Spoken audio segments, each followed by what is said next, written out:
500 anos atrás, o homem acreditava que a Terra era o centro do universo e que o Sol, a Lua e as estrelas todas circundavam a Terra. Há 200 anos, o homem acreditava que era impossível que pedras caíssem do céu, pois não há pedras no céu. Os meteoritos, argumentava-se, não passavam de pedras da Terra que tinham sido atingidas por raios. 100 anos atrás, o homem acreditava que ele nunca poderia voar. O bispo Wright disse que voar era reservado para os anjos. Seus 2 filhos, Wilbur e Orville, provaram mais tarde que seu pai estava errado. Há 50 anos, Sir Harold Spencer Jones, o diretor do Observatório de Greenwich, previu que o homem jamais poria os pés na superfície da Lua. It's one small step for man, one giant leap for mankind. Há 30 anos, histórias sobre OVNIs que circundavam o globo aterrissando neste planeta eram consideradas brincadeiras ou alucinações. Apesar disso, mais de 15 milhões de testemunhas, equipadas com fotografias, filmes, fitas de vídeo, registros físicos e dados científicos, provaram de novo que o homem pode estar errado. A maioria das pessoas imagina que os OVNIs sejam exatamente como são retratados em boa parte dos filmes e livros de ficção científica. Claro que essa é uma concepção relativamente recente que foi estimulada talvez por nosso conhecimento crescente do espaço. Mas aparições estranhas surgiram nos céus muito antes dos voos espaciais ou dos voos de qualquer espécie tripulados pelo homem serem possíveis. E em cada século, essas visões adquiriram identidades que falam muito sobre a visão de mundo daqueles que as viram. Alexandre o Grande e seu exército, por exemplo, foram importunados por um par de objetos voadores em 329 a.C. Quase todos os soldados fugiram do local, mas alguns dos mais corajosos ficaram firmes e tentaram atingir os discos com suas flechas e com as pedras de suas fundas. Em 1492, 4 horas antes de descobrir terra, Cristóvão Colombo viu um objeto muito brilhante vindo do céu, entrar na água e andar lentamente pela água muito próximo ao navio em que ele estava. Esculpido em um símbolo francês cunhado em 1860, há um objeto voador com o formato de um disco que os especialistas dizem que pode ter sido uma homenagem a um OVNI visto durante o dia.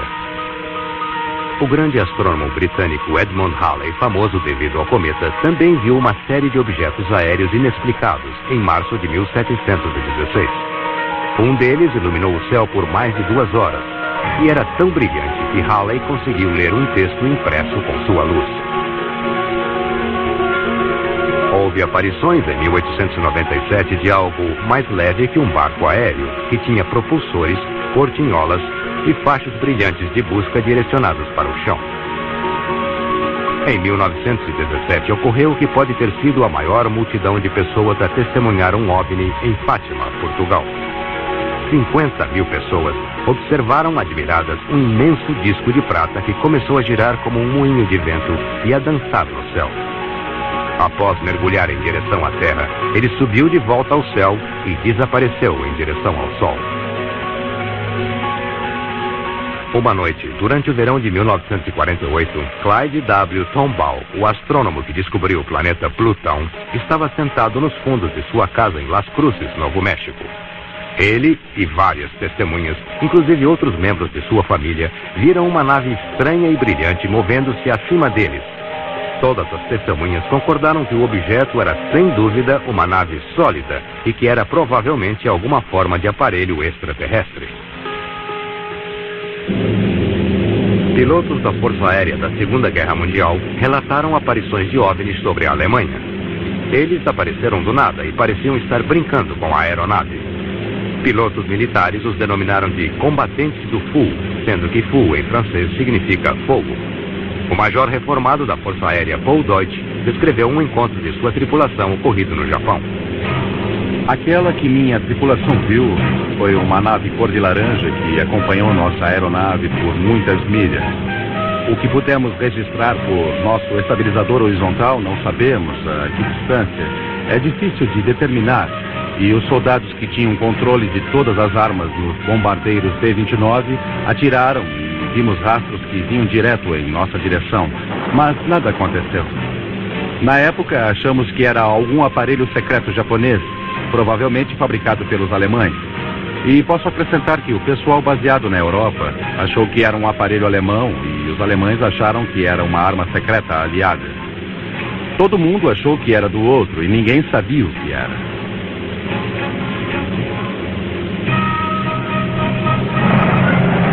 Em 5 de dezembro de 1945, um esquadrão de bombardeiros Vingadores Torpedo, com 14 membros experientes na tripulação, decolaram da estação naval aérea de Fort Lauderdale, na Flórida. Era um voo rotineiro curto.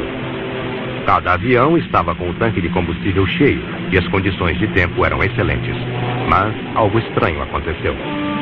O líder do voo fez contato dizendo não ter senso algum de direção. O controle aéreo então ordenou que o esquadrão se dirigisse para o oeste. O líder, com voz alarmada, disse: "Não sabemos para que lado fica o oeste. Está tudo errado, estranho. Não podemos ter certeza de direção alguma. Mesmo o oceano não tem a aparência que devia ter." Daí ele avisou que uma estranha aeronave não identificada estava aproximando-se deles. Seu rádio parou de funcionar. Todos os 5 aviões desapareceram sem deixar rastro. Um gigante Martin Mariner com uma tripulação de 13 pessoas foi despachado para procurar os 5 aviões desaparecidos. Ele tinha a capacidade de aterrissar nos mares mais turbulentos, mas esse avião também sumiu no sombrio silêncio do Atlântico. Seguiu-se a maior operação de busca da história. Durante 5 dias, uma armada de 300 aviões e 21 navios atravessou mar e céu, mas nenhum rastro das 6 aeronaves nem dos 27 membros da equipe foi encontrado. Até hoje, o que aconteceu continua sendo um mistério. Alguns acreditam que o mistério pode ser solucionado no fenômeno dos OVNIs. Aí surgem inúmeras perguntas. Os OVNIs poderiam ser verdadeiros? Se sim, quais forças inteligentes estão atrás deles? Quais são suas intenções? São hostis, amistosos ou simplesmente curiosos? De onde eles vêm? Eles se originam da Terra ou essas máquinas e criaturas vêm de algum lugar entre aquelas estrelas misteriosas e cintilantes na negra vastidão do espaço? Orson Welles comenta: A descoberta de apenas uma bactéria em Marte ou em qualquer corpo do sistema solar indicaria que toda a cadeia de evoluções cósmica, química e biológica funciona em qualquer lugar. Neste caso, a criação da vida em qualquer lugar do universo seria mais regra que exceção.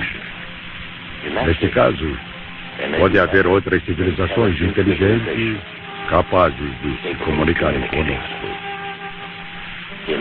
O impacto para nós do contato com outras civilizações inteligentes, como aconteceria ou quais seriam os efeitos, está sendo discutido por pensadores sérios do mundo todo. Esse simpósio na Universidade de Boston inclui o astrônomo Carl Sagan, o antropólogo Ashley Montague, Christian Stengel, que é o reitor da Escola de Divindade de Harvard, o professor Berentzen, que dá um curso chamado A Busca da Vida no Universo, o professor Philip Morrison, da MIT, o autor do mais recente documento sobre modos possíveis de comunicação com a vida extraterrestre, e George Wald, que ganhou o Prêmio Nobel em 1971 por seu trabalho sobre fisiologia. Sobre o número de civilizações que pode haver na galáxia, está na ordem de 1 milhão, o que significa que só uma entre algumas centenas de milhares de estrelas tem tal civilização. Isso significaria que 1 bilhão de lugares assim, apenas em nossa galáxia, podem conter vida. Deve haver uma sociedade desses grupos, não apenas uma, talvez muitas. Pode não haver esperança de achá-la, mas há milhares, talvez até 1 milhão. Quando falamos de vida além da Terra, estamos falando, é lógico, de vida inteligente, algo que parece com nossos nobres eus. É muito provável que haja tais formas inteligentes de vida em outras galáxias do universo. E é muito mais provável que muitas dessas formas sejam muito mais inteligentes do que nós. Gostaria de citar um pequeno trecho de um relatório recente do Comitê de Pesquisa de Astronomia da prestigiada e augusta Academia Nacional de Ciências dos Estados Unidos, talvez o corpo científico mais notável da nação, que foi divulgado em maio deste ano. Abre aspas. Cada ano que passa, viu nossa estimativa da probabilidade de vida no espaço aumentar, junto à nossa capacidade de detectá-la. Cada vez mais cientistas sentem que o contato com outras civilizações não é mais algo além dos nossos sonhos, mas um evento natural de história de humanidade. O sonho deste assim chamado evento natural começou em 12 de outubro de 1992, quando o programa 7 da NASA, Busca de Inteligência Extraterrestre, iniciou um projeto de 10 anos de $100 milhões, cujo único propósito era procurar a resposta para uma única pergunta: o homem está só no universo? A peça central do programa 7 é o telescópio de rádio de Arecibo, em Porto Rico. Sua antena parabólica de 310 metros o torna o telescópio mais poderoso do mundo, com a energia efetiva de 20 trilhões de watts. É manipulado por mais de 100 físicos, astrônomos, programadores de computador e técnicos que ficam de olho nos painéis de controle na esperança de descobrir ondas de rádio que foram criadas por seres inteligentes. Mas por que toda essa atenção especial na busca de vida inteligente além da Terra? Alguns argumentariam que é um subproduto daquela que se tornou conhecida como a Era Moderna dos Discos Voadores, que começou em 24 de junho de 1947. Kenneth Arnold, de 32 anos de idade, um homem de negócios de Idaho, pilotava seu avião monomotor sobre as montanhas Cascade de Washington. Arnold conta sua história. Eu tinha atingido a altitude de 3.000 metros quando uma luz muito brilhante iluminou o céu à minha volta, iluminando o avião que eu estava pilotando. E eu pude ver bem à direita quando eu estava chegando perto do Monte Baker. Toda uma cadeia de aeronaves andando a uma incrível velocidade. E eu pude ver muito bem que elas não tinham cauda. Eu jamais vi aviões desse tipo. E fiz um julgamento rápido. E deviam ter aproximadamente 30 metros de envergadura de árvore. E que a primeira unidade, a primeira nave, voava a uma altitude maior que a última. E é lógico que esse é o contrário dos nossos padrões de voo normal. Olhei bem para o Monte Adams e tentei cronometrar a velocidade delas, entre as montanhas daqui e o Monte Adams. Arnold estimou a velocidade do avião em impressionantes 2.720 km por hora, quase 3 vezes mais rápido do que qualquer jato de que ele já havia ouvido falar. Um repórter lhe pediu para descrever os objetos misteriosos. Eles sumiam, navegavam e emitiam flashes. Pegue um pires e jogue dentro d'água e ele anda a esmo. Era assim que o disco voador principal se movia. Isso foi no dia 24 de junho de 1947, que marcou o início do que é conhecida como a Era Moderna do Disco Voador. O que se seguiu seriam milhares e milhares de objetos voadores não identificados sobre a América do Norte, bem como em outras partes do mundo. Pareceu ficar pairando por 2 segundos e depois saiu do âmbito de visão em 2 ou 3 segundos, o que era muito mais rápido do que andava no início. Estávamos usando as luzes vermelhas em nosso avião, que são holofotes, apontando em direção ao OVNI, e eles reagiam, às vezes de modo audível, e faziam um movimento em direção à luz. Quando desligávamos a luz, ele voltava à sua direção original e ficava parado, de novo, mas ele reagia. Eu julguei que tivesse no mínimo 50 metros de altura. Tinha formato de disco voador, com uma cúpula alta e algo muito brilhante embaixo, com um acabamento como se fosse de porcelana. Eu recebi um choque tremendo pelo corpo todo. Meu cabelo ficou eriçado e eu tinha a sensação de eletricidade estática nos pelos dos braços e na minha cabeça. Pensei que fosse o dia do juízo final.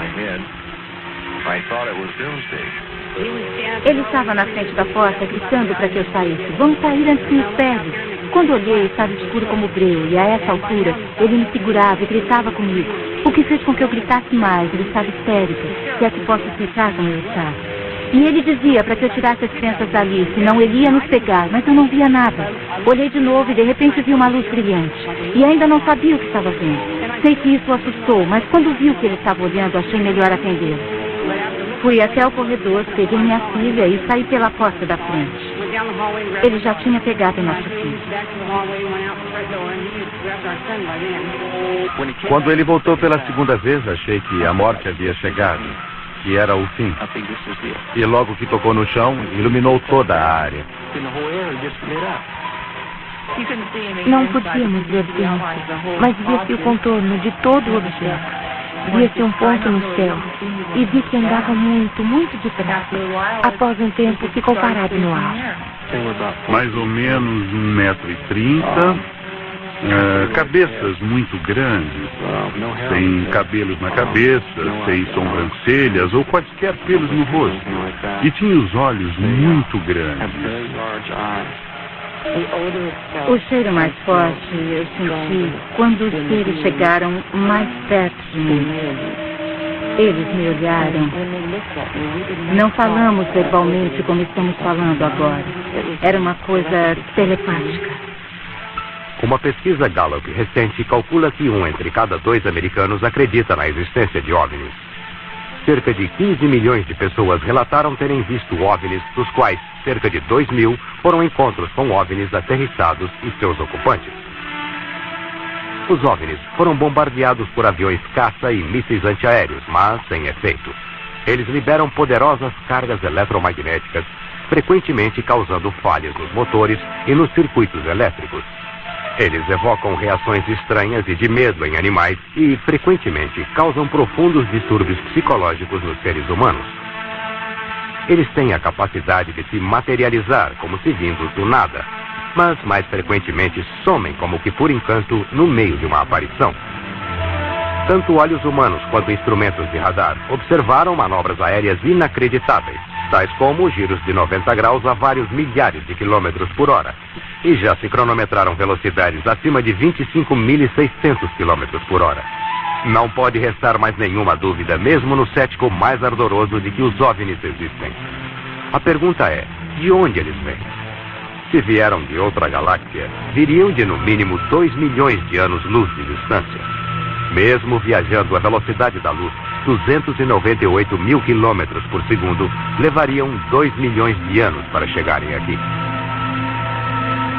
Mas supondo que os OVNIs tenham vindo de uma estrela distante em nossa própria galáxia, se esses visitantes espaciais viajassem 1.600.000 quilômetros por dia, levariam 70 mil anos para chegarem à Terra da estrela mais próxima, Alfa Centauro, que está a 25 trilhões e meio de milhas da Terra. Outras estrelas estão milhares de vezes mais distantes no espaço. Estimativas conservadoras indicam que uma espaçonave com 10 pessoas e viajando a 5 anos-luz, de ida e volta para um sistema estelar vizinho, a 70% da velocidade da luz, consumiria 500 mil vezes a quantidade de energia usada nos Estados Unidos em um ano. Mas há outras complicações na viagem espacial. O espaço não é um vácuo, mas contém gás cósmico, poeira e partículas.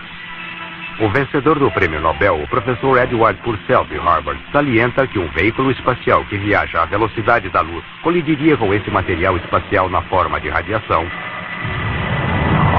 e com o impacto da colisão de várias centenas de bombas atômicas. Na tarde de 7 de janeiro de 1948, um objeto voador não identificado na aérea de Godman, em Fort Knox, em Kentucky. A torre da base enviou 4 jatos F-51 para investigar.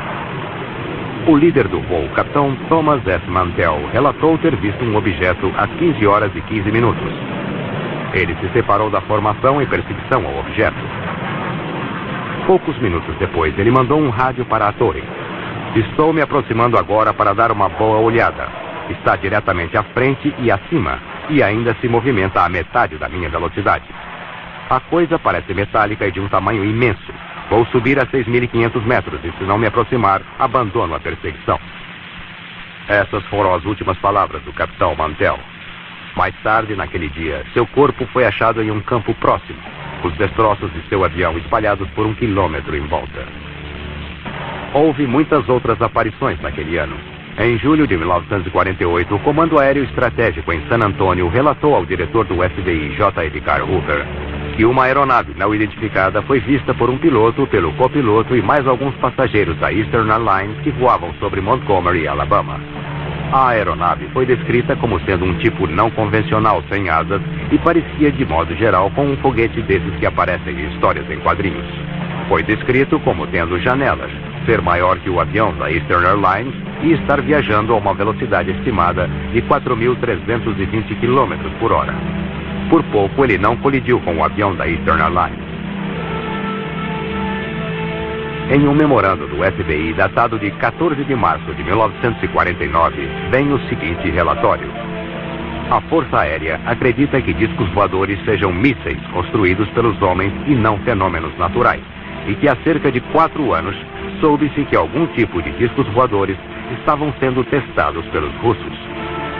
Determinou-se posteriormente que a maioria dos discos voadores vistos por pessoas nos Estados Unidos aproximaram-se deste país vindo da direção norte e voltando na mesma direção, indicando a forte possibilidade de terem vindo da Rússia.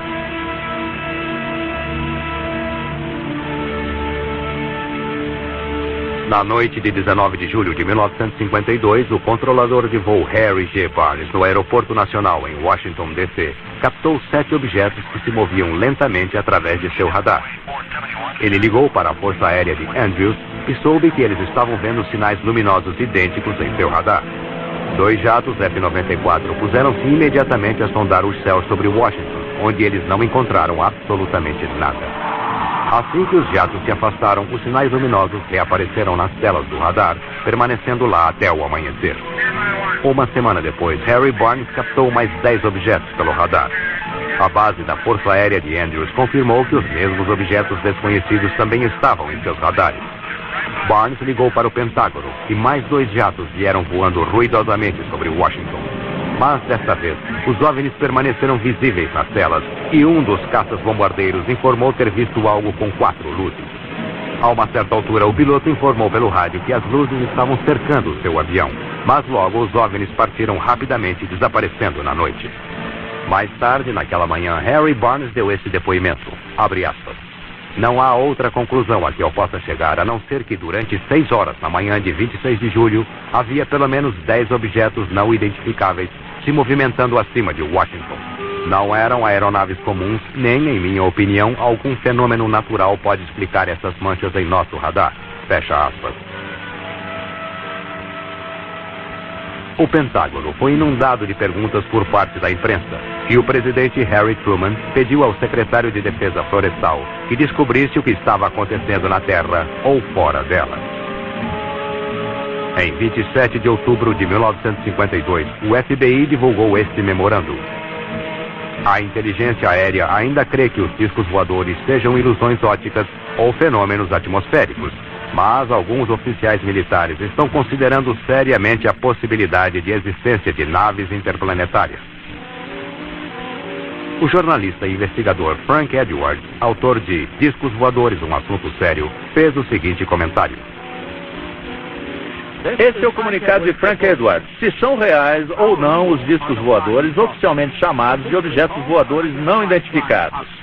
Em 24 de dezembro de 1959, o inspetor-geral da Força Aérea notificou a todos os comandantes da base aérea que os discos voadores eram um problema sério. O governo dos Estados Unidos transmitiu ordens aconselhando os militares como reconhecer os OVNIs, como se comunicar caso os vissem e como lidar com seus fragmentos. A extensão deste fenômeno, lenta mas seguramente, tornou-se de conhecimento público através de uma montagem paciente de partes das provas, na medida em que se tornavam disponíveis, pesando os depoimentos resguardados dos cientistas e das agências militares envolvidas no estudo de objetos voadores não identificados. Veremos que são realmente um assunto sério. A variedade de testemunhas de OVNIs é interminável. Incluem pessoal militar da Força Aérea, Marinha e Corpo de Fuzileiros, especialistas de radar, engenheiros aeronáuticos, controladores de tráfego aéreo, astrônomos, agentes do FBI, Polícia Estadual e Municipal, pilotos e tripulação da American, United, Eastern, Pan American, Northwest, Western e TWA também constam da lista de testemunhas. Milhões no Reino Unido, França, Austrália, América do Sul, México e outras nações pelo mundo todo viram OVNIs. Durante 18 anos, o falecido Dr. J. Allen Hynek comandou a investigação de OVNIs da Força Aérea, chamada de Projeto Livro Azul, e foi reconhecido como a maior autoridade mundial em OVNIs. Após compilar no computador cerca de 63 mil aparições, ele declarou: o fenômeno dos OVNIs é sem dúvida um fenômeno de nosso tempo. É extremamente enigmático e exige uma grande variedade de opiniões. Independente do que se pense sobre OVNIs, independente do que se creia que seja absurdo ou que represente algo muito real, 3 fatos se sobressaem, 3 fatos que ninguém pode negar. O primeiro é que relatos sobre OVNIs existem. O segundo é que relatos sobre OVNIs vêm do mundo inteiro. E o terceiro é que muitos são feitos por pessoas altamente responsáveis e que muitas vezes têm preparo científico. Nós, cientistas, não temos provas positivas da origem nem da realidade dessas estranhas naves. Mas sabemos que os relatórios são muito reais. Para achar a resposta para este magnífico enigma científico, o fenômeno dos OVNIs, temos que fazer uma abordagem com a mente aberta para podermos explorar todas as explicações possíveis. Entre aqueles que alegaram ter visto OVNIs estava o senador Barry Goldwater, que disse, abre aspas, discos voadores, objetos voadores não identificados ou como quer que queiram chamá-los, são verdadeiros, fecha aspas.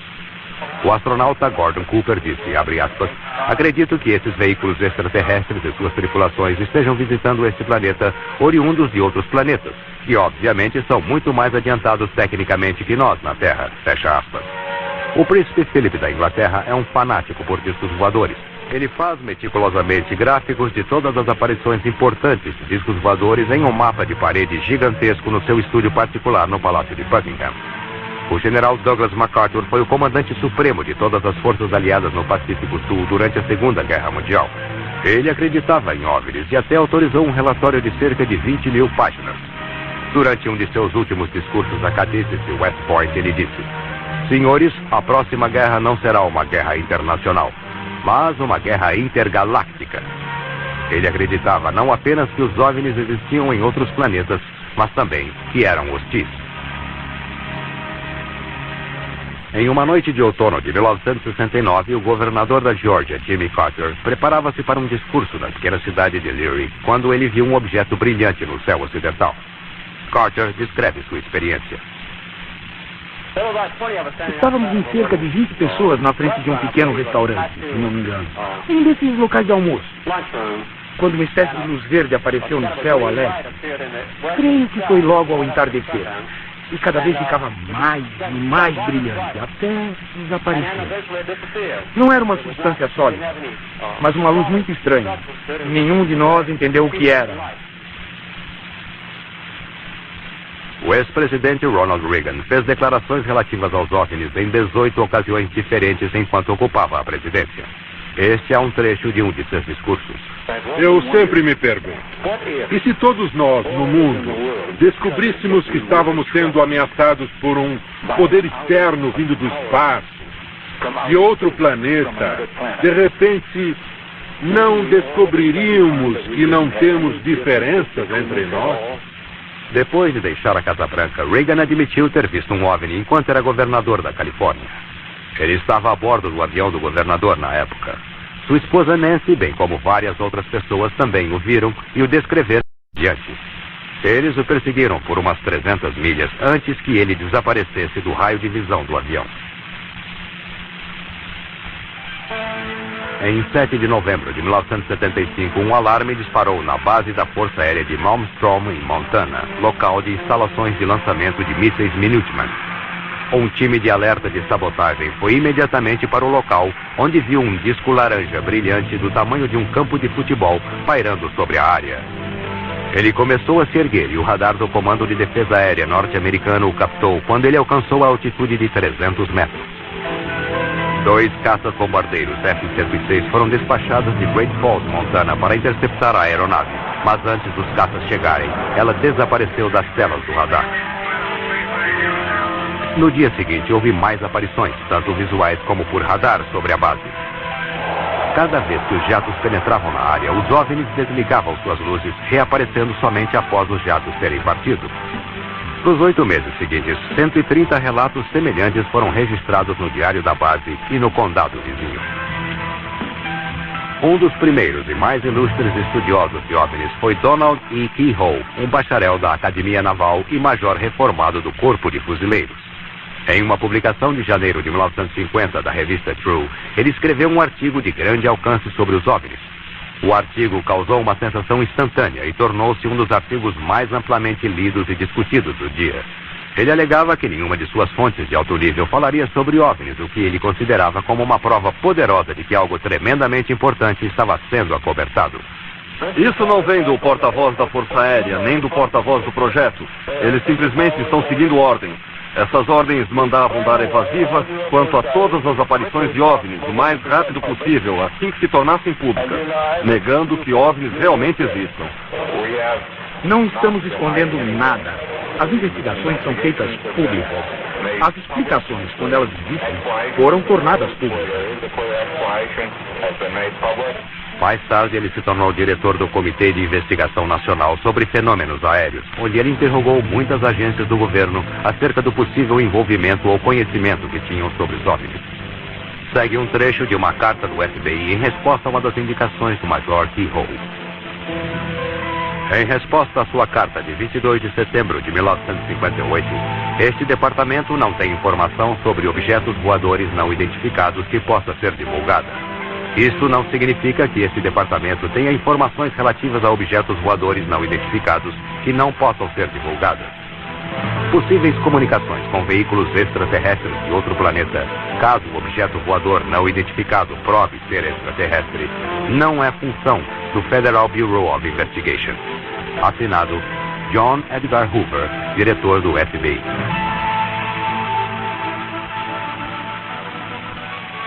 Há 6 categorias distintas de aparições. Encontros imediatos de primeiro grau, que se referem apenas à visão de um objeto não identificado.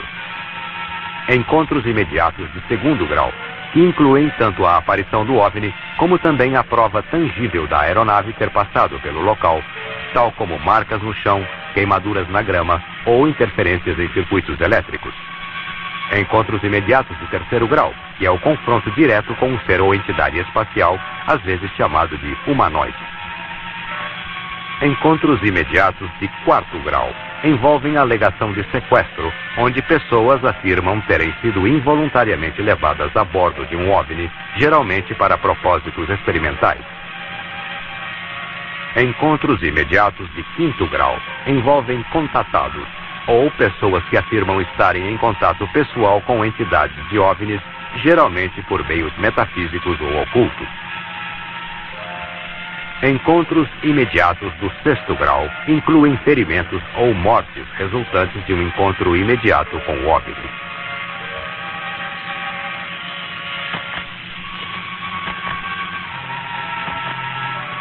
Uma das maiores ondas de aparições de OVNIs na história moderna ocorreu em 1965, com mais de 500 casos relatados durante apenas os meses de verão. Um destes casos foi perto de Ann Arbor, Michigan, onde 50 pessoas e 12 policiais em 3 condados relataram ter visto objetos brilhando e cruzando os céus antes do amanhecer. Naquela noite, 87 alunas do Hillsdale College, perto de Ann Arbor, viram um objeto voando e emitindo luzes brilhantes por um período de cerca de 4 horas. A revista Life disse: "Chamem-nos como quiserem, discos voadores, objetos voadores não identificados ou ilusões ópticas. Eles estão de volta e foram vistos por mais pessoas que nunca." Na semana passada, as manifestações pareciam quase ter alcançado as proporções de uma invasão. Em Washington, o líder da minoria da Câmara dos Deputados, Gerald Ford, solicitou uma investigação minuciosa. Assim, as primeiras audiências do Congresso sobre os OVNIs começaram com uma sessão de portas fechadas em 5 de abril de 1966. chegaram à conclusão de que uma universidade importante receberia a tarefa de pesquisar os fenômenos dos OVNIs. A tarefa foi dada à Universidade do Colorado, e Edward Condon, professor de física, seria o diretor do grupo. Após muitas pesquisas, um relatório de 1.465 páginas foi elaborado por 36 autores a um custo de mais de $500 mil. O relatório foi sumariado na seção intitulada de Conclusões e Recomendações. Ele afirma que nossa conclusão geral é que nada surgiu do estudo de OVNIs nos últimos 21 anos que acrescentasse alguma coisa ao conhecimento científico. Uma consideração cuidadosa dos registros nos leva a concluir que amplos estudos posteriores sobre OVNIs provavelmente não se justificam em caso de haver a expectativa de que através deles ocorra um avanço da ciência. Em 17 de abril de 1966, os xerifes Dale Spower e Wilbur Neff acabavam de investigar um acidente quando perceberam um objeto luminoso a 300 metros acima do chão, a leste de Ohio. Eles então começaram uma perseguição a uma velocidade de aproximadamente 135 km por hora. Um terceiro policial, Wayne Houston, estava ouvindo o rádio e se juntou à perseguição. 126 quilômetros depois, eles pararam em um posto de gasolina para abastecer, onde encontraram o patrulheiro Frank Panzanella, que também estava atrás do OVNI. Os policiais ficaram juntos, olhando o objeto pairar a leste. A essa altura, o objeto dirigiu-se para cima em grande velocidade e desapareceu. O projeto Livro Azul foi chamado para investigar. A versão oficial da Força Aérea foi de que ao menos 5 policiais experientes, um deles um veterano de tripulação aérea, realizaram uma perseguição veloz de muitas horas ao planeta Vênus.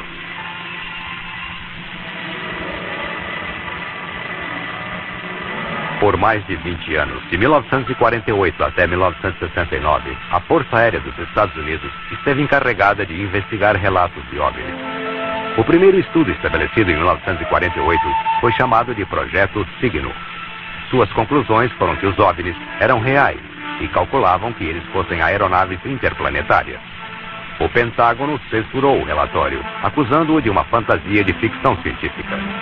O próximo relatório, chamado de Projeto Relutante, foi criado no início de 1949 e devia ser realizado em segredo. Os críticos dessa investigação se queixavam de que a Força Aérea queria controlar toda a pesquisa sobre os OVNIs e que sua autoridade superior parecia negar ou dar explicações vagas a todas as aparições. O projeto Relutante não durou muito e foi dissolvido oficialmente em dezembro de 1949.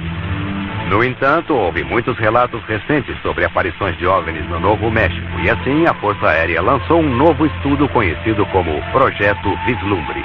Um posto de observação foi montado no Novo México e foi equipado de câmeras, telescópios e outros equipamentos ópticos. Eles esperaram e após um ano de frustração a Força Aérea eliminou o Projeto Vislumbre. Não foi muito tempo depois que o governo começou com uma nova política de cooperação com a imprensa, divulgando informes regulares sobre aparições e investigações. Isso foi seguido por um ano explosivo de cerca de 1.500 relatos e investigações. A Força Aérea estabeleceu então uma força-tarefa denominada de Projeto Livro Azul, que iria se tornar o estudo mais sistemático feito pela Força Aérea. As testemunhas receberam um questionário de 8 páginas, fotografias foram analisadas e entrevistas de campo foram conduzidas. Investigadores monitoraram voos de aeronaves e checaram relatos de tempo. No total, a equipe do Projeto Livro Azul eliminou relatos sobre OVNIs que eram brincadeiras óbvias ou os que podiam ser atribuídos a fenômenos naturais. No entanto, para os casos que continuaram sem solução, os investigadores tinham duas escolhas: admitir que falharam na identificação do objeto ou dar qualquer explicação remotamente viável. O Projeto Livro Azul foi eliminado em 1969. Ele concluía que pouco, se é que alguma coisa, originou-se do estudo dos OVNIs e que a explicação menos provável sobre os OVNIs é extraterrestres por seres inteligentes. Na noite de 25 de outubro de 1973, um jovem fazendeiro da Pensilvânia, Stephen Pulaski, e no mínimo 15 outras testemunhas viram um objeto brilhante pairando sobre um campo perto deles. Stephen agarrou seu rifle e foi investigar. Foi então que ele notou algo andando perto da cerca. Eram cabeludos e estavam armados. Tinham olhos esverdeados e profundos e havia um cheiro de borracha queimada. Stephen sentiu que aquelas criaturas não eram amistosas e atirou um projétil luminoso sobre suas cabeças. E como elas continuassem a se aproximar, ele atirou diretamente em uma delas. As criaturas então desapareceram no bosque e o objeto brilhante sumiu do campo instantaneamente. Os pesquisadores de OVNIs, assim como tropas estaduais, foram chamados para investigar. Quando eles chegaram, foram informados de que Stephen andava rosnando como um animal e sacudindo os braços. O seu próprio cão correra para cima dele e Stephen o atacara. Stephen sofreu um colapso e depois de um tempo começou a recobrar a razão. Todo o grupo comentava sobre o odor repugnante que havia, parecido com enxofre. Uma das mais antigas referências a uma espaçonave é provavelmente a que foi achada em uma narrativa egípcia de 1500 anos antes de Cristo. Uma das características dessa nave era a de emanar um odor fétido. Terror em Amityville foi baseado em uma narrativa real do que aconteceu a uma família em Amityville, Nova York. Um odor irritante e repugnante parecia acompanhar a presença do fantasma ou entidade espiritual que entrava lá de tempos em tempos. Whitley Strieber descreveu suas experiências de raptos em seu livro Comunhão. Ele disse que sentia o cheiro da presença dele e que era cheiro de enxofre. Em 11 de outubro de 1973, Charles Hickson e Calvin Parker estavam pescando quando uma nave de aparência estranha desceu e ficou pairando perto deles.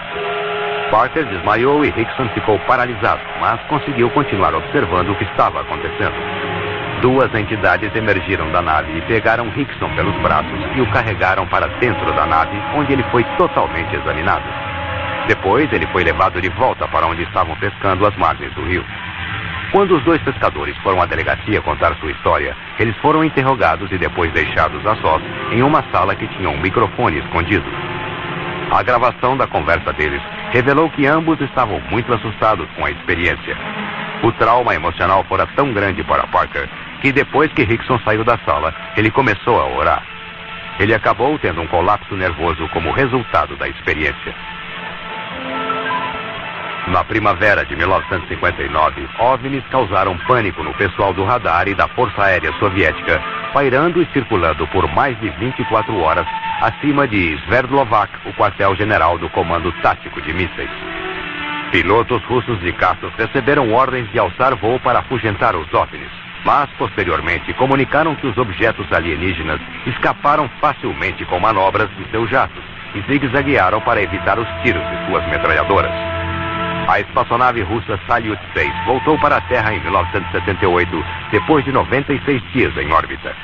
Eles relataram sobre uma formação de OVNIs que os seguiram de perto durante 3 órbitas completas em torno do globo. Uma de suas câmeras captou 20 minutos de um filme incrível sobre este encontro. Segundo um acordo prévio mútuo, os russos enviaram cópia desse filme para ser analisado nos Estados Unidos. Depoimentos não oficiais da NASA afirmam que é o melhor filme jamais feito sobre OVNIs. A maior autoridade russa em OVNIs, o Dr. Felix Sigel, alega que os OVNIs podem ter assustado, molestado e possivelmente até matado cosmonautas russos em suas missões. 25 segundos. 20 segundos. Contando. 15 segundos. 12, 11, 10, 9. Iniciar sequência de ignição.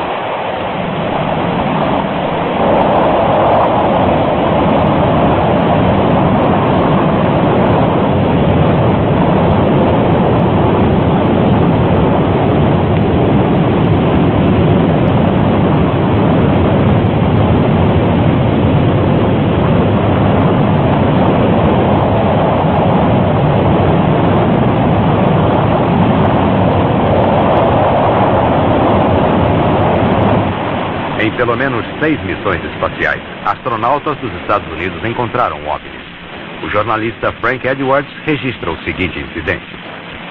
Quando o Major Cooper estava fazendo sua órbita final da Terra em maio de 1963, ele estava se aproximando de Perth, na Austrália, à noite. De repente, o Major Cooper passou um rádio para a estação de rastreamento, avisando que um disco de luz verde estava se aproximando com uma pálida luz vermelha ao lado. Estava viajando de leste para oeste, o que nenhum satélite feito pelo homem é capaz de fazer. 200 pessoas na estação de rastreamento observaram o objeto através de sua aparelhagem. Viram ele se aproximar de Cooper e dar uma guinada, afastando-se e dirigindo-se rapidamente para o espaço. Foi apenas o primeiro de muitos casos iguais. Todos os astronautas americanos, desde Gordon Cooper, também foram abordados por objetos voadores não identificados e cada vez os OVNIs aproximaram-se mais dos astronautas e cada vez permaneciam um pouco mais de tempo. Em 1969, o Major Edward McDivitt fotografou um desses objetos, perto da cápsula na qual ele estava orbitando a Terra, sobre o Oceano Pacífico. E quando a fotografia divulgada pela Administração Espacial e Aeronáutica mostrava claramente uma coisa brilhante e no formato de um ovo que libera uma trilha visível de seu sistema propulsor. Quanto mais estudamos as provas que estão sendo reunidas por toda a Terra, mais inescapável é a conclusão de que o homem deveria se preparar para o maior evento na história humana, a consciência de que estamos para fazer contato ou sermos contatados por seres de outros lugares no universo. O falecido general Douglas MacArthur disse que esse confronto seria o maior desafio que o homem jamais teve que enfrentar. Será que estamos preparados para ele? Quando e se ele vier? Relatório de Frank Edwards. Frank Edwards reporting. As Gemini 5, 10 e 11 tiveram encontros semelhantes. O astronauta Edgar Mitchell estava tão convencido da existência de OVNIs que se aposentou do Programa Espacial dos Estados Unidos para se dedicar em período integral à investigação dos OVNIs.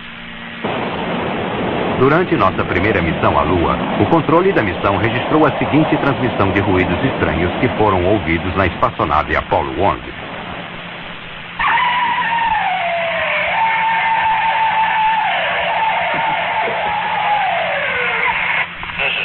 É isso, controle.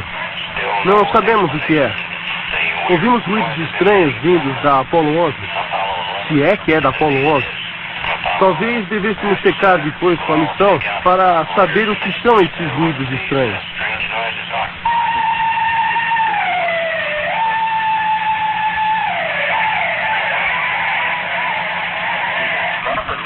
Disse que os OVNIs interferem nos programas espaciais americanos desde o início. Os pesquisadores de OVNIs afirmam que os diários de bordo da NASA registraram que tanto as missões Gemini como a Apollo encontraram OVNIs e que a NASA explicou as aparições como dejetos espaciais ou chamas solares.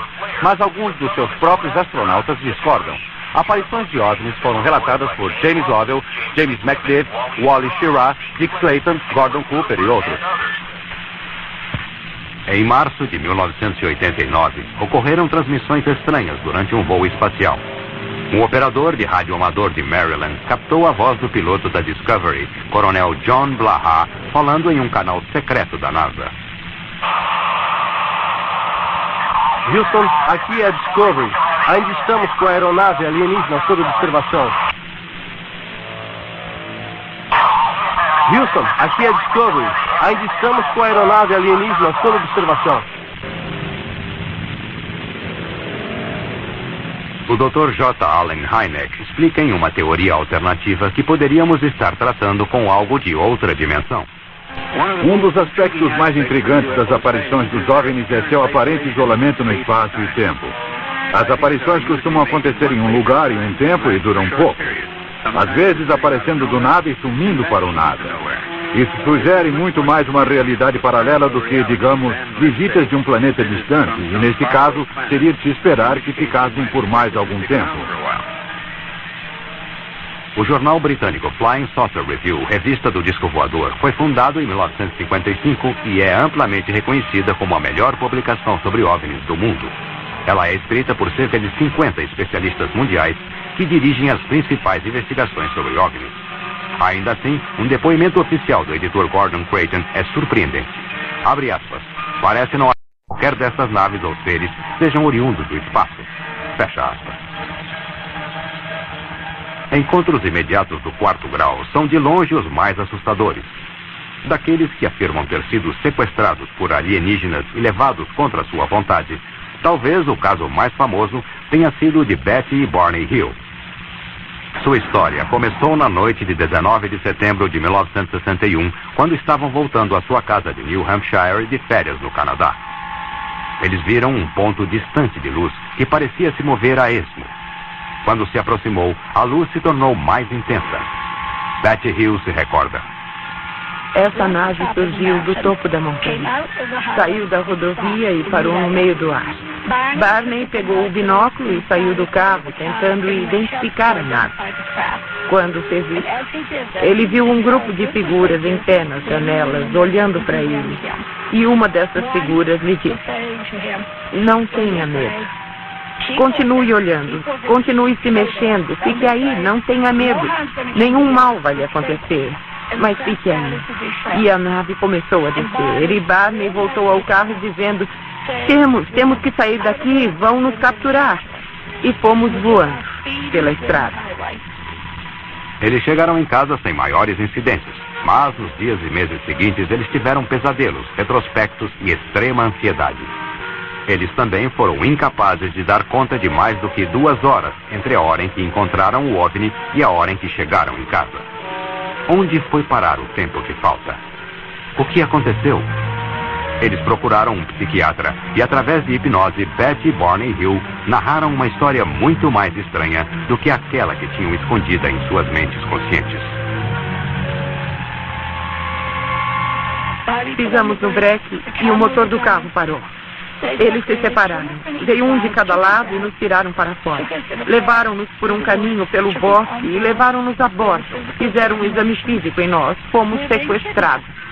Betty Hill lembra-se de conseguir fornecer uma descrição detalhada de seus sequestradores alienígenas. Eles eram todos baixos. O líder, eu diria, tinha a minha altura. Um pouco mais alto que eu. Eu tenho 1,50 m. Era careca, não tinha cabelo, não tinha sobrancelhas, nem cílios e sem lobos de orelha. Sem orelhas, pelo que me lembre. Olhos muito grandes, nariz achatado e pequeno e lábios finos. Betty Hill disse que eles estavam muito interessados na sexualidade humana e que eles se comunicavam através de uma forma de telepatia que parecia uma voz alta e clara dentro de suas cabeças. Bud Hopkins escreveu vários livros sobre OVNIs, inclusive O Tempo que Faltava e Os Intrusos. Ele é um dos maiores especialistas em casos de sequestro, também conhecidos como encontros imediatos do 4º grau. Agora chegamos à conclusão que, com sequestros, há envolvimento com seres humanos, que este é o centro de todo o fenômeno OVNI. E, na realidade, quando as pessoas veem OVNIs, é muito possível que elas estejam vendo algo que está a caminho ou chegando de um sequestro. Eles não estão apenas voando, estão profundamente interessados nos seres humanos. Whitley Strieber afirma ter sido sequestrado por seres alienígenas em mais de uma ocasião e escreveu sobre suas experiências no seu livro best-seller Comunhão.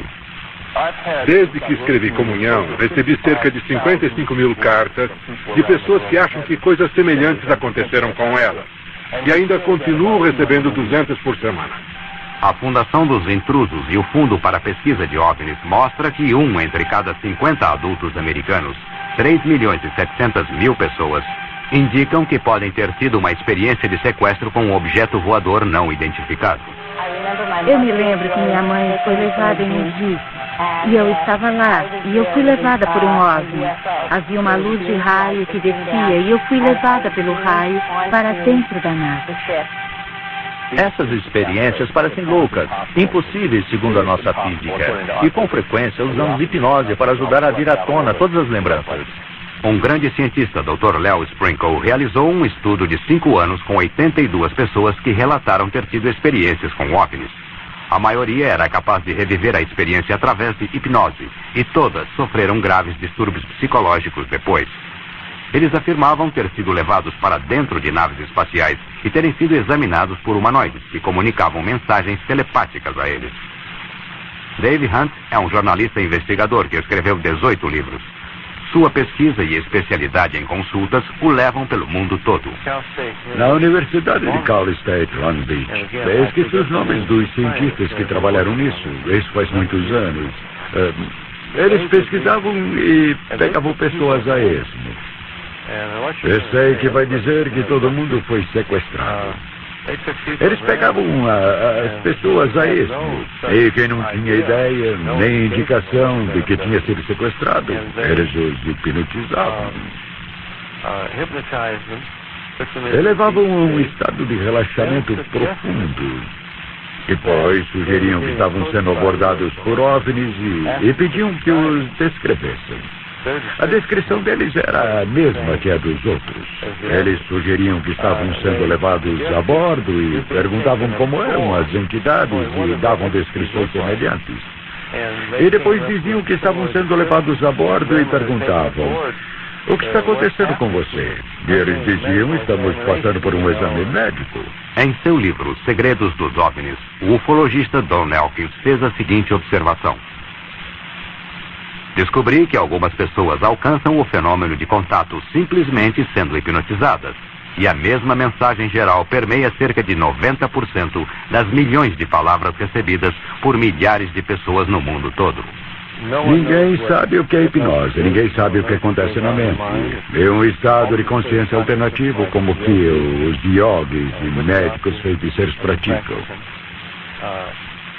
Ele relaxa a conexão normal entre seu espírito e seu cérebro. E é claro que se o hipnotizador puder controlá-lo, fazer todos os tipos de sugestões, fazer você pensar que estão acontecendo coisas que não estão acontecendo, fazer com que você pense que tem poderes que não tem, experiências que não tem, até implante de memória. Outros seres, se é que existem outras mentes afora, poderiam fazer a mesma coisa. Sir John Eccles, vencedor do Prêmio Nobel por sua pesquisa sobre o cérebro, descreve-o como uma máquina que um fantasma pode operar. O que ele quer dizer com isso é que o seu espírito opera seu cérebro em um estado normal de consciência.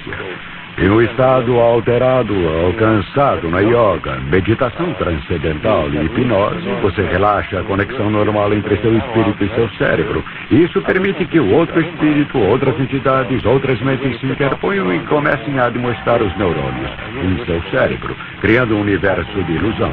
Eu acredito que seja demoníaco. Eu acho que todas as provas indicam isso. Sou hipnoterapeuta. Ah, muito interessante. E assim pude fazer hipnose por muitos anos e tenho conseguido naturalmente chegar a um transe muito profundo. E pude fazer isso sozinho. E foi assim que aconteceu. Eu fui fazer um curso. Disseram-me que eu seria uma transmissora e eu sempre pude... Ah, desculpe, o que é isso? Alguém que é capaz de entrar em transe e permitir que espíritos falem através dele. Ok. Algumas pessoas afirmam que, permitindo ser colocadas em transe hipnótico, elas estão agindo como um aparelho de transmissão, através do qual um ser extraterrestre pode falar. Eis aqui uma amostra de uma destas mensagens. Viemos da Confederação Interplanetária dos Sistemas Solares e nosso propósito é ajudar nosso irmão homem no planeta Terra para o início da nova era. O mestre que foi conhecido por vocês como Jesus conseguiu usar muitas habilidades mais do que as pessoas desse planeta. Infelizmente, o homem sobre o planeta Terra interpretou mal o significado da vida deste homem. Ele não era diferente de nenhum de vocês. Ele simplesmente era capaz de lembrar de certos princípios. Esses princípios podem ser compreendidos por qualquer um a qualquer hora. É necessário apenas que você se disponha para nosso contato através da meditação, a fim de começar a compreender de novo o que é de vocês por direito. A verdade da criação e a verdade de sua posição nela.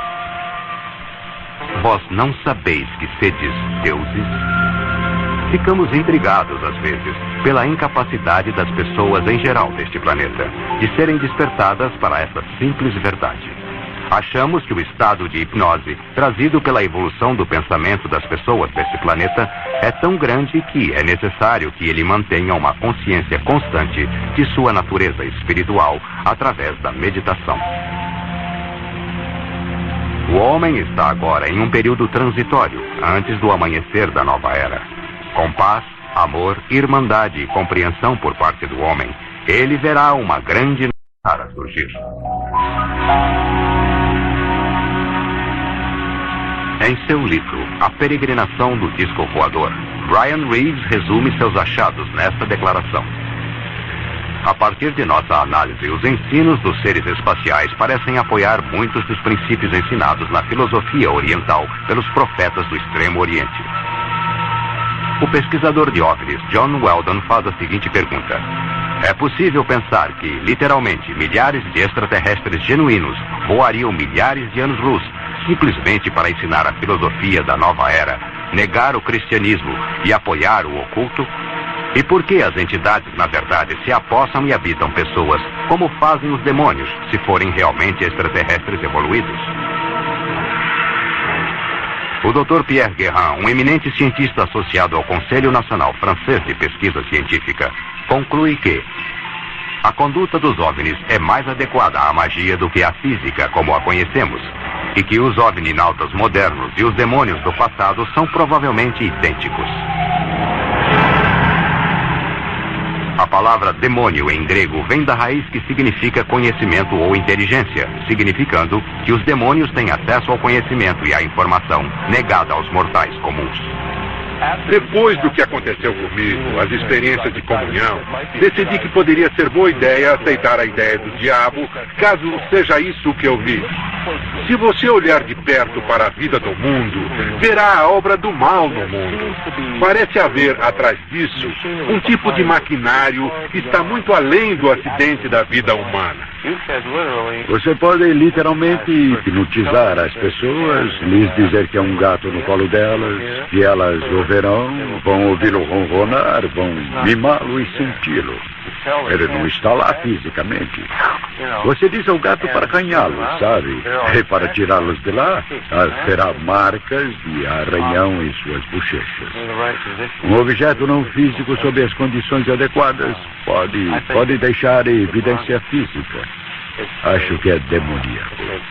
É o poder espiritual de alguma espécie para o qual não há explicação física. Você não pode explicar isso pelas leis da química e da física, tais como as conhecemos. John Keel é um renomado especialista em OVNIs e escreveu inúmeros livros e artigos sobre o assunto.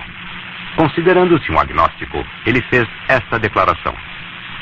Milhares de livros têm sido escritos sobre o assunto da demonologia, que é um estudo antigo e erudito sobre monstros e demônios. As manifestações de ocorrências descritas nesta literatura são idênticas ao fenômeno dos OVNIs. Vítimas de possessão demoníaca sofrem dos mesmos sintomas médicos e emocionais que os contatados dos OVNIs. Eu diria que fui atacado por algo vindo do desconhecido e não possuído por ele. Espero que nunca tenha sido possuído. Acho que há os que possam discordar disso.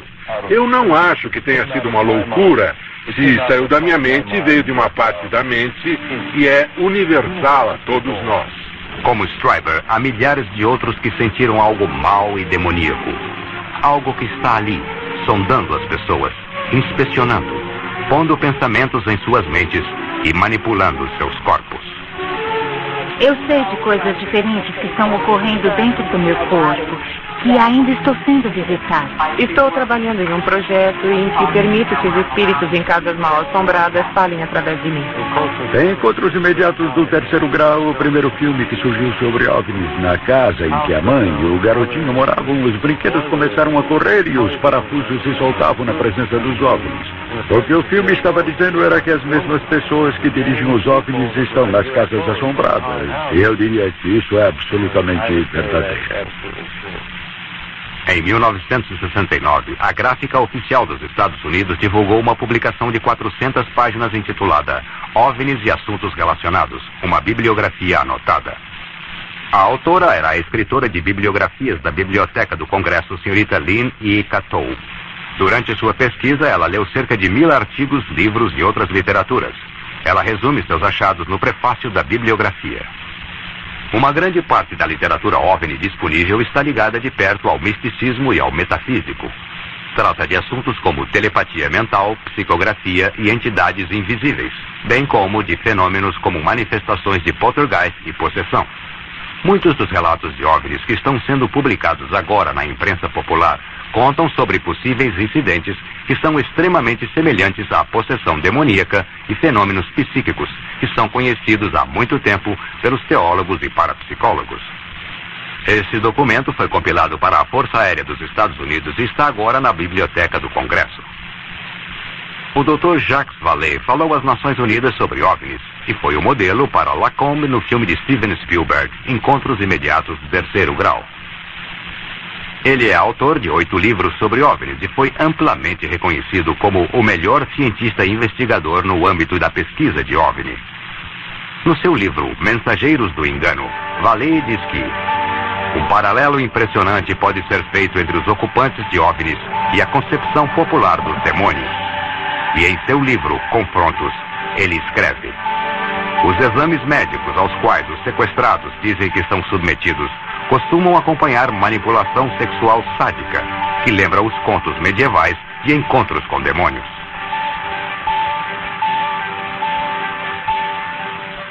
Ele também fez esta declaração: eu acredito que quando falamos em aparições de OVNIs como visitas espaciais, estamos considerando o fenômeno pelo nível errado.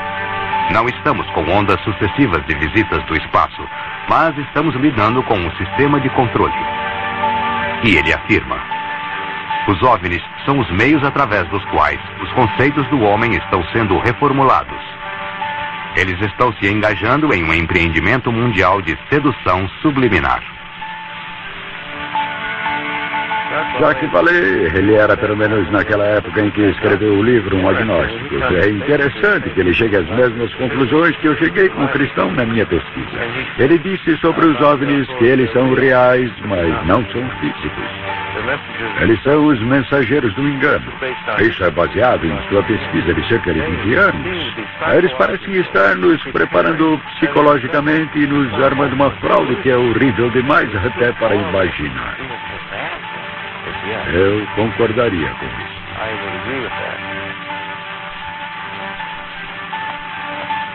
O Dr. I.D.E. Thomas vem de uma longa linhagem de pastores galeses.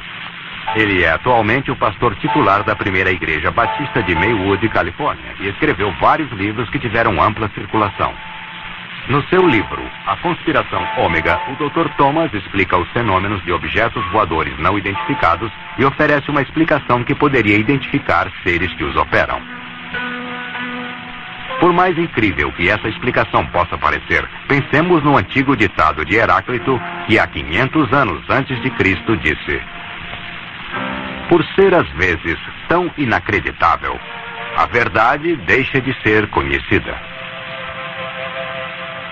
A resposta a tudo isso e a solução deste enigma cósmico pode ser achada no antigo livro de Gênesis. No capítulo 6 contam-nos um evento realmente surpreendente e bizarro. Os filhos de Deus viram as filhas dos homens e viram que eram lindas. E sentiram luxúria por elas. E casaram-se com elas e tiveram filhos com elas. Nos últimos 500 anos, a maioria dos eruditos, inclusive os evangélicos, interpretaram os filhos de Deus como os bons filhos de Sete, e as filhas dos homens como as filhas más de Caim. Eles adotaram essa interpretação porque a outra é muito bizarra e estranha. A interpretação antiga e, na minha opinião, a correta, é que os filhos de Deus eram seres demoníacos, anjos caídos, e que desceram à terra e sentiram luxúria pelas filhas dos homens, casaram-se com elas e produziram esta progenie surpreendente, esta progenie híbrida dos Nefílias. E a própria palavra Nefílias não significa gigantes, vem da raiz Nefal, os caídos. Os antigos pais cristãos, nos primeiros 4 séculos, homens como Irineu, Tertulion, Ambrose, durante 400 anos não conheceram outra interpretação, exceto que a de que os filhos de Deus eram seres angélicos.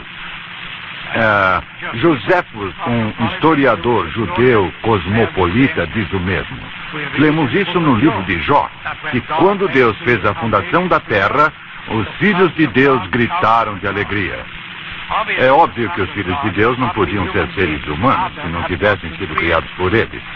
Se esse fosse o caso de casamentos mistos entre homens bons e mulheres más, é, na verdade, surpreendente que Deus tenha feito o julgamento que ele fez. Deus tomou a si a ação de acabar com a raça humana. E a única família que foi deixada intacta para reestabelecer e repovoar um novo mundo foi a família de Noé. Soubemos que Noé era perfeito em suas gerações. A palavra perfeito não significa, neste caso, moralmente perfeito, pois sabemos da história de Noé, especialmente pelo que aconteceu depois do dilúvio, que Noé não era perfeito.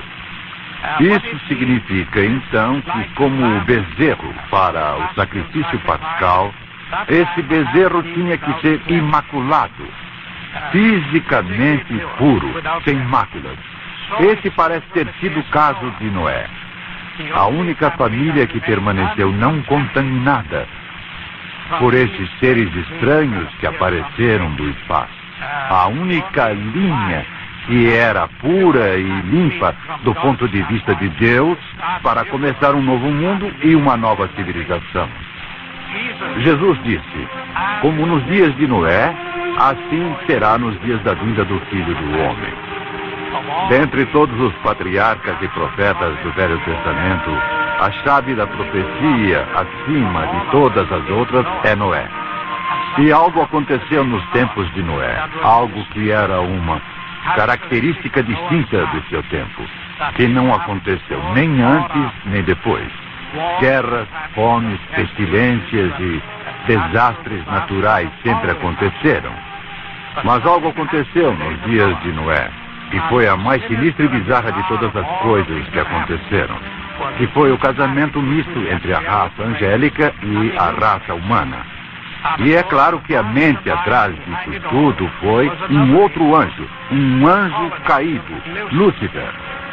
Nós acreditamos, como acontecia naqueles dias, que podemos estar à beira de uma outra invasão que virá do espaço, que Satanás não desistirá, fará outra tentativa, talvez o ataque final sobre a raça humana para afastar os homens e mulheres de sua adoração a Deus. Se ele tentou antes, inevitavelmente tentará de novo, seduzindo a raça humana, enviando essas assim chamadas entidades do espaço, seres demoníacos. Ele tentará fazer com que as pessoas do mundo todo o adorem, privando Deus da adoração devida a ele. Felizmente nós sabemos qual será o resultado final. Mas esse ataque final ao ômega, que virá no fim dos tempos, poderá provocar a volta de Jesus Cristo para salvar os seus. Satanás falhou antes e a Bíblia prevê que ele falhará de novo. Sabemos enfaticamente pelas palavras de Deus que o reino deste mundo vai se tornar o reino de nosso Deus e de seu Cristo. Satanás fará a tentativa, mas nosso Deus é maior que tudo, e é Ele que está no mundo. Satanás em pessoa se mascara como sendo um anjo da luz. 2 Coríntios, capítulo 11, versículo 14. A vinda do que não segue a lei estará de acordo com o trabalho de Satanás, exibido em todos os tipos de falsos milagres, sinais e maravilhas, e em todo tipo de mal que engana aqueles que estão perecendo. 2 Tessalonicenses, capítulo 2, versículo 9.